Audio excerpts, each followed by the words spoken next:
Hello, people. Welcome back to another video by your good friend, Chad Marco. So, I have awful news.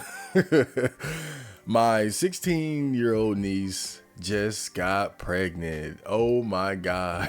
The cycle continues. So this video is called The Generational Curse of the Black Broken Home. So before I get back to my niece, I want to talk about this generational curse. So what is the generational curse of the Black broken home?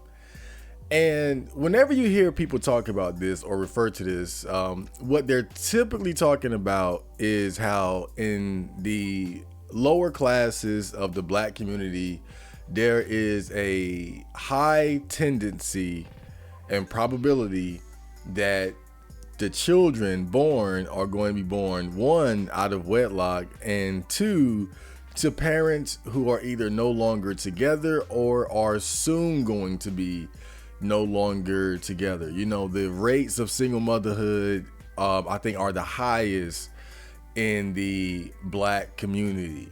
And this is something that I've seen and, grew up in myself. My mom growing up, she was a single mother.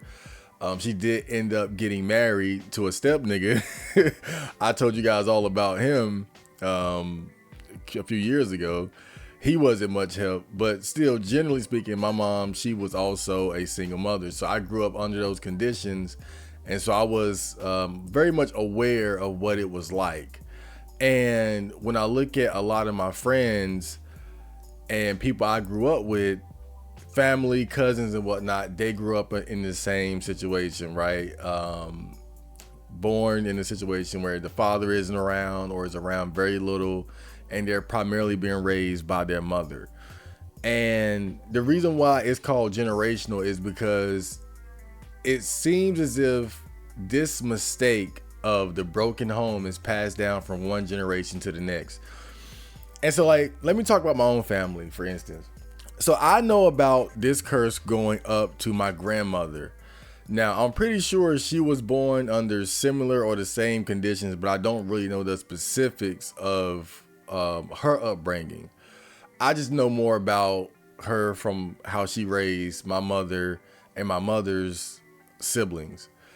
So I believe that my grandmother, she might have had her first kid around 15. And of course, daddy wasn't around. I don't know how long their relationship lasted, but my mother, she talks about it a bit every now and then, and her father wasn't around very much. I think that my grandmother might have dated around and had her fun, but they did not have a stable male role model in the household. And so look at my mother. Let's start with her generation, right? So she had 3 sisters and a brother. So let's look at them as the examples for now. So my first aunt, she had a kid out of wedlock. She was a single mother, and I think she had her kid around 14 years old. But interestingly, she only ended up having one child, but she made the mistake of getting pregnant young and having a kid. And her daughter, my cousin, ended up making the same mistake. She had I think she ended up having 4 or 5 kids by I think 3 or so different men. So she ended up making the same mistake as her mother. So go to my next aunt. This one, she never had children, but she was the wildest of my aunts. She was gone. She was a street girl for real. And I forgot the exact story, but I don't think that she didn't have kids out of conscious choice or decision. I always heard that she had caught a venereal disease very young, and it I think the story is it messed up her uterus or something. But I think she was unable to have children from a young age because of I think it was an untreated venereal disease or something like that. That story is kind of a myth in our family, nobody really knows the truth, but she never had kids, and I think it was, but I think there's some truth to it. Her behavior, her attitude, I don't think she's the type that would have consciously not had kids. I think she was really unable to. My next aunt, she had let me see, she ended up having 3 children in all, but now I don't know about the middle one. I know the youngest one, yeah, she's still in her teens, so we're kind of fingers crossed on that one, hoping that she doesn't make the mistake. But the oldest one, my Lord, she had a kid young, I think when she was a teenager. She ended up becoming a stripper at one point. She had lived with us for a while, but her and my mom just couldn't get along, so my mom kicked her out. But yeah, she ended up having a child young, and she went on to have, I think, 3, 4, or 5 kids. I forget, man. I lost track of her kids. Ended up getting with street dudes. I think her first baby daddy ended up getting killed. I think he was like shot in the head or something like that. But that's another trend that you see. A lot of times, the younger women, the girls, they select the worst type of men to procreate with. They don't choose guys who go to church or guys who have stable jobs, guys who are of, a balanced temperament. They tend to go for like street dudes. And we'll talk a little bit more about that later. But yeah, this aunt, her oldest daughter, she was a perfect example of the generational curse. 4 or 5 kids by, I think, 2 or 3 guys. Again, I lost count. And then my uncle, my mother's only brother, he recently passed away. Now, he kind of serves as an example of how the generational curse affects men a bit differently. We'll talk about that too, because a lot of people projected that I would end up like him, because you guys know I'm not at any risk of having kids, but that was a mistake that he made. He ended up having a kid. I don't know how old he was, but he had a kid young, and it was with a girl that he ended up breaking up with. And so he was on child support, 18 years of child support. And the rumor is that the kid might have not even been his, but they never verified it. But he fell into the trap too. He repeated the cycle as well, because he was a father and he was in his child's life. But he was also a mama's boy like I was. So he lived up under his mom his whole life. And he was never really like responsible at all. And I think people looked at me like I was going to end up like Junior. But in recent years, I've been clawing my way out of that mode. And we'll talk about that later. But so yeah, he made the same mistake. Now we get to my mother. She had a kid young. She had a child. I think she was around like 18, 19, my oldest brother. And yeah, same mistake. Got with a guy who was, I don't think he was a street dude, but he was like just really bummy, alcoholic, just won't shit, to be honest. And then she had ended up getting with my father, very similar type of man. And that's when she had me and my sister. And of course, you guys know the story. My father wasn't very much present in my life. I saw him maybe like throughout my childhood, maybe 2 or 3 times a year, 2 or 3 days at a time. As I became a teenager, we had grew apart, because my father, he was as absent as he was as a father, he was very like a disciplinary type of person. And, when you're a teenager, you're not having that. So we kind of grew apart. We only reconnected as I got older into my mid 20s and whatnot. But yeah, same situation. But the thing is, now amongst my siblings, you guys know that I was able to, for the most part, avoid the generational curse. But it's also important to understand that it tends to affect boys differently too. Because it's not just about the trappings of having a child out of wedlock and ended up in a broken home situation. We also tend to run the risk of getting involved in gang activity. I avoided that. Like, it's like you either gonna end up in a gang and in and out of jail, or a drug dealer or something. You end up a bum, which was the path I was on, or you end up having, doing the typical thing of having children that you can't afford to take care of, and then, being a part of the repeating cycle. I avoided the gangster life and the absentee father life, but I was on track to be a bum like my uncle. But like I said, in recent years, I've definitely become a lot more responsible. Not just in terms of, you guys know I just recently, in the past few months, got a job.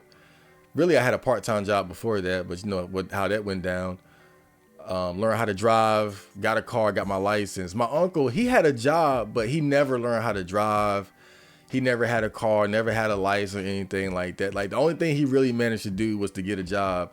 And that was just to pay for child support and to support his drug habit and whatnot. He never contributed to the household or anything like that. The money he made was strictly for himself and his habits.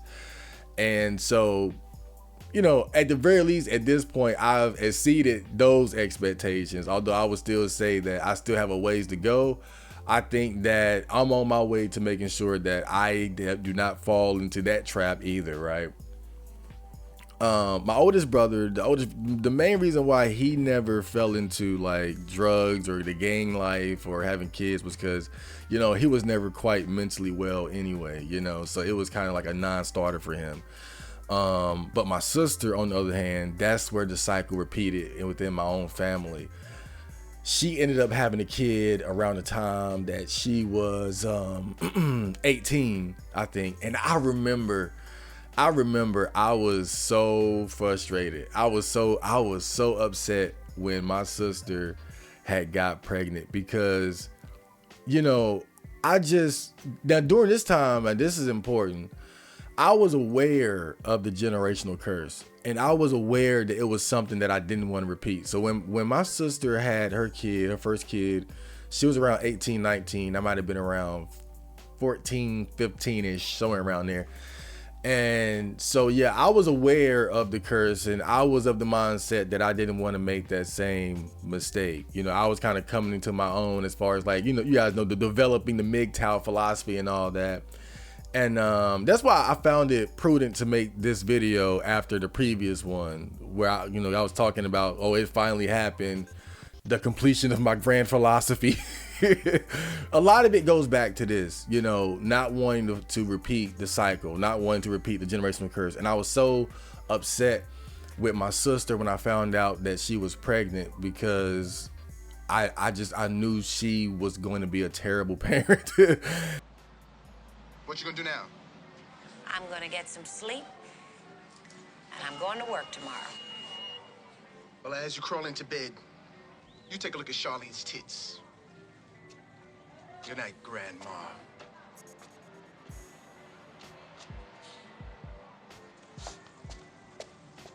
And she proved me right, and then some.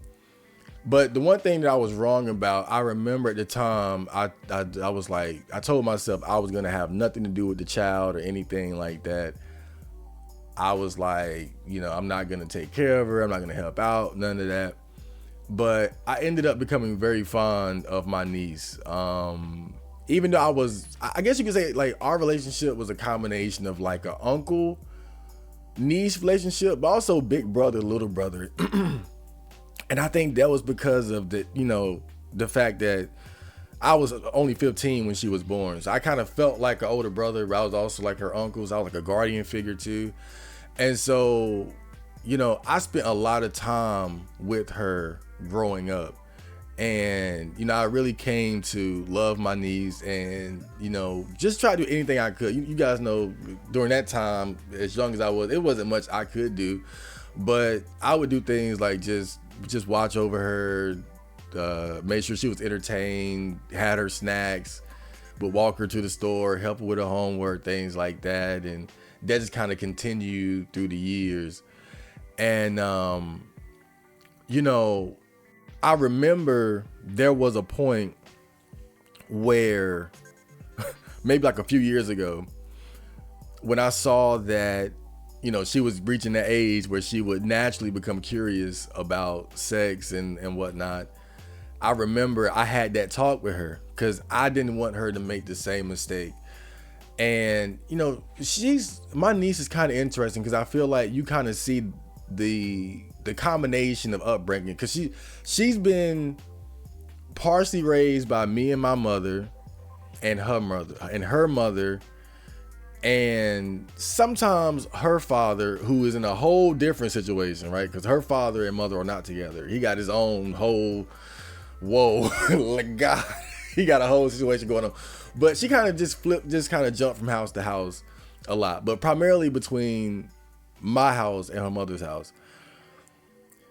And it's interesting because when I looked at her before, I saw like she was very bright and she had the potential to avoid making this mistake. And I was really hoping that she would avoid it. And I remember when around the time she was going through puberty and whatnot, we were all having this talk with her naturally. But I remember I pulled her to the side, and when I knew she was in trouble when we had this conversation, and this is a very important part of this video, I pulled her to the side, and of course I gave her the basics, right, of obviously don't get fucking pregnant. You're a stupid teenager. Not stupid as in, but you know, you're a teenager. You don't know shit. Like you're not prepared to be a mother. Don't have kids. You know, you're bright. You have a lot of potential, but don't have kids. You're not ready for that. You're too stupid for that. That's the basic conversation. But I went a little bit deeper, and I explained to her that, quite frankly, if you choose to get pregnant by a street nigga, a thug, a gangster, whatever you want to call it, you are going to fuck your life up. Because it's not just about getting pregnant young, it's also who you get pregnant by. And the mistake of a lot of black women is that they get pregnant by the worst type of men. Like, they don't get pregnant by, again, a guy, a church going lame or square, a guy with a job, somebody that's stable. They go for the worst type of guy. And I remember I was explaining this to her. So I was like, if you choose that, if you select that as to be the father of your children at any point in your life, you need to understand that you're also saying, I'm gonna fuck my life up. Like, don't think there's a divide there. Like, it's a package deal. If you want a street nigga to be your baby daddy, you need to also accept that you are actually fucking up your life. And I remember the look on her face was like, it was almost like I was telling her to be a lesbian or something. Right? Like, she had this look on her face like, there is no way in hell that I'm not going to get with a street nigga. And when I saw that look on her face, I knew she was in trouble, because I had because again, at this point, she's just going through puberty, and I correctly deduced that she was going to go for that type of guy, because I was looking at the type of music that she like NBA YoungBoy and whatnot. And I know girls have a tendency, you know, if you like NBA YoungBoy and that type of music, those type of characters, you're gonna look for that at school. You're gonna look for that in your neighborhood. And that's how I knew she was headed down that road. And when I saw her face, I was like, she's done. Cause she's like, I'm telling you that you're gonna fuck up your life, and you sitting there thinking about it, you're done. And 2 years later, here we are. She's pregnant by a street nigga. And you know, I think at this point, me and my mother, we talked about it, and my mom, she doesn't want to deal with it. So she's pretty much just like, she's going to go back and live with her mother full time. And I co-sign that. It's over with. She's done. She's fucked. And it's heartbreaking. It's hard. When I say that, I know it sounds kind of cold, but it's true. She's fucked. Like, one thing about me that you got to give me credit for is that I know when people are done. You know, I knew it with my mom's husband or step nigga. When I saw his true colors, I was like, yeah, he's never gonna change. He's done.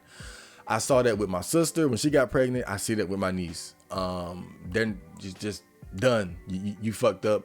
You've made a mistake that's going to have a ripple effect throughout the entirety of the family. You're not prepared to be a mother. The father isn't prepared to be a father. This is the child is gonna suffer the word. Like it's horrible. It's a horrible thing, and the cycle repeats itself. And it's kind of funny. I'll say this real quick, because I've seen it with my own eyes now. John Sally, the basketball player, he was doing a Vlad TV interview, and he was talking about how his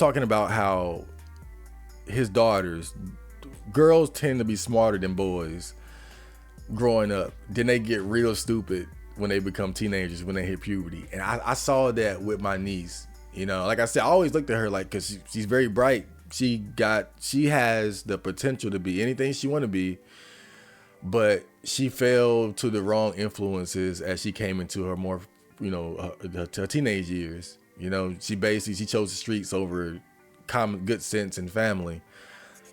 And I saw it, exactly what he said. They're smarter than boys up until a point, then they get real stupid. And I saw that like right in my face, like, damn, like that's what he was talking about. But the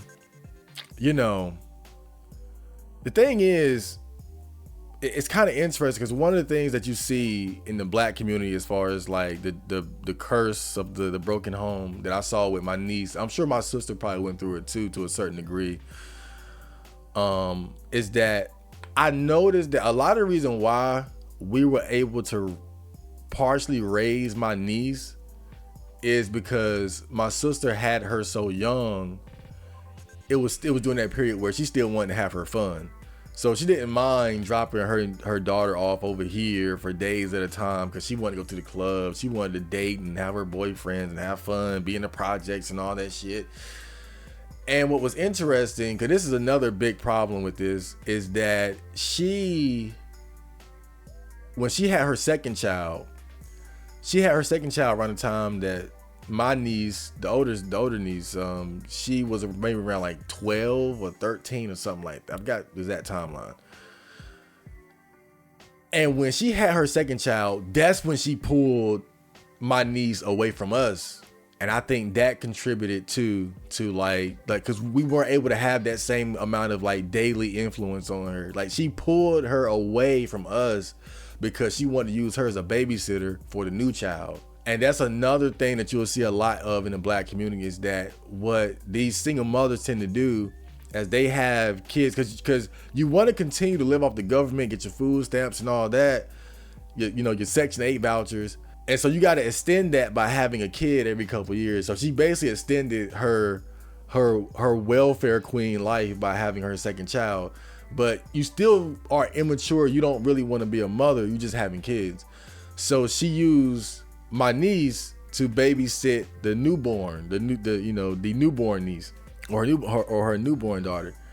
And that, I feel like that kind of pulled her away from us during a very important time in her life, because she was just coming into her teenage years, her puberty and whatnot, but she wasn't really around us like that anymore.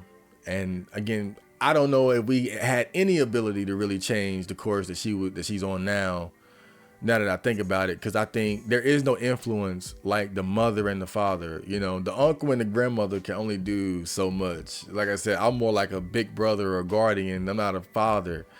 So I think I sit here and I just think what could have changed to make this have not been the outcome. And I have another brother, a half brother. Oh Lord. Like, he's perfect example of like what happens to guys who make that mistake. He had a kid young around the same time as my sister. They have a lot more in common than me and him do. Just realized that. But yeah, he had a kid young, and I feel like that was a great source of stress for him, because that relationship didn't work out. I think he's been paying child support and all that. And I think even worse, the girl that he had a kid with, she ended up having like more kids with another guy, or maybe two other guys or so after that. I mean, it's messy, bro. That broken home shit is messy. It's terrible. It's nasty. Oh, God.